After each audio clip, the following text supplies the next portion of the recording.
اللہ کا حکم ہوا، جنت سے اتر جاؤ، تم آپس میں ایک دوسرے کے دشمن ہوگے اور تمہارے واسطے زمین میں رہنے کی جگہ ہے اور ایک وقت تک نفع حاصل کرنا ہے۔ تم وہیں زندگی بسر کرو گے اور وہیں مرو گے اور وہیں سے دوبارہ نکالے جاؤ گے۔ اور اس سے قبل ہم نے آدم سے ایک عہد لیا تھا مگر وہ بھول گئے، اور ہم نے ان میں کوئی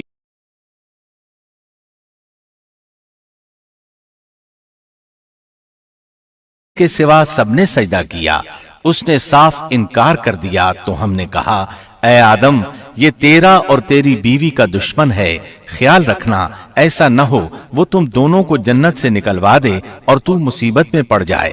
یہاں تو تجھے یہ آرام ہے کہ نہ تو بھوکا ہوتا ہے اور نہ ننگا، اور نہ تو یہاں پیاسا ہوتا ہے اور نہ دھوپ سے تکلیف اٹھاتا ہے۔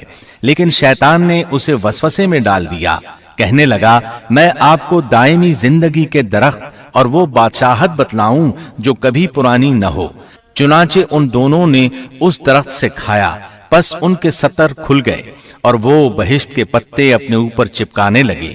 آدم نے اپنے رب کی نافرمانی کی، پس بہک گیا۔ پھر اس کے رب نے نوازا، اس کی طرف توجہ فرمائی اور اس کی رہنمائی کی۔ حکم ہوا تم دونوں یہاں سے اتر جاؤ، تم آپس میں ایک دوسرے کے دشمن ہو۔ اب تمہارے پاس جب کبھی میری طرف سے ہدایت پہنچے تو جو میری ہدایت کی پیروی کرے نہ تو وہ بہکے گا نہ تکلیف میں پڑے گا، ہاں جو میری یاد سے روگردانی کرے گا اس کی زندگی تنگی میں رہے گی، اور بروز قیامت ہم اسے اندھا کر کے اٹھائیں گے۔ آدم علیہ السلام زمین پر اترے اور اپنے رب سے توبہ کے کلمات سیکھ لیے۔ وہ کلمات یہ ہیں: ربنا ظلمنا أنفسنا وإن لم تغفر لنا وترحمنا لنكونن من الخاسرين۔ اے ہمارے رب، ہم نے اپنا نقصان کیا، اور اگر تو نے ہم پر مغفرت و رحمت نہ فرمائی تو ہم خسارہ اٹھانے والوں میں سے ہو جائیں گے۔ آدم علیہ السلام زمین پر اترے اور ان کے ساتھ حوا علیہ السلام بھی اتری، اور ان کے ساتھ ہی ابلیس کو بھی اتارا گیا۔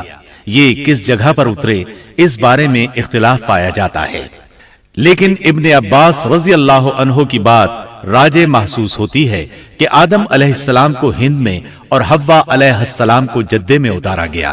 جب آدم علیہ السلام اتر آئے تو حوا علیہ السلام کی تلاش شروع کر دی، زمین میں ان کی تلاش میں سرگرداں ہوئے۔ آخر کار میدان عرفات میں دونوں کی ملاقات ہو گئی۔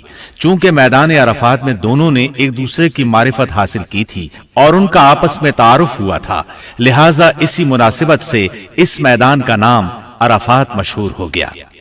پھر اللہ تعالیٰ نے زمین کے اندر انسانوں کو پھیلانا شروع کیا اور زمین کو مردوں اور عورتوں سے آباد کر دیا۔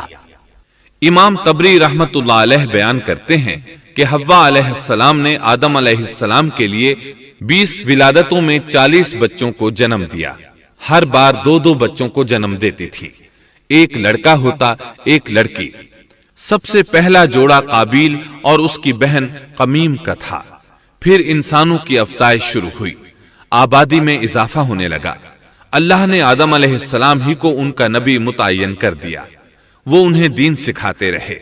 اس وقت تمام لوگ موحد تھے، خالص توحید کو اپنانے والے تھے، یعنی کان الناس امۃ واحدہ، تمام لوگ ایک ہی امت کے تھے، ان میں شرک کا شائبہ بھی نہ تھا۔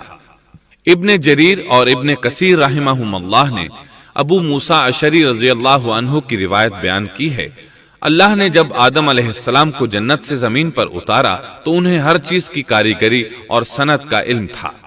جب وہ اترے تو عالم بھی تھے، لباس میں ملبوس بھی تھے، کام کاج کے تمام طریقوں سے باخبر بھی تھے، لوہے، آگ، لکڑی اور کپڑے کے استعمال سے بھی بخوبی واقف تھے۔ ہمارے برعکس وہ ان کاموں کو اپنی ابتدا ہی سے جان چکے تھے، کیونکہ ہم سب لوگوں کا حال یہ ہے کہ جب تک سکھایا نہ جائے ہمیں کچھ نہیں آتا۔ آج کے دور میں بعض افریقی قبائل کے افراد وحشیانہ اور غیر مہذب زندگی گزارتے ہیں۔ علماء کا کہنا ہے کہ یہ لوگ زمین پر رہنے والوں میں سے گمراہ ترین انسان ہیں۔ انہوں نے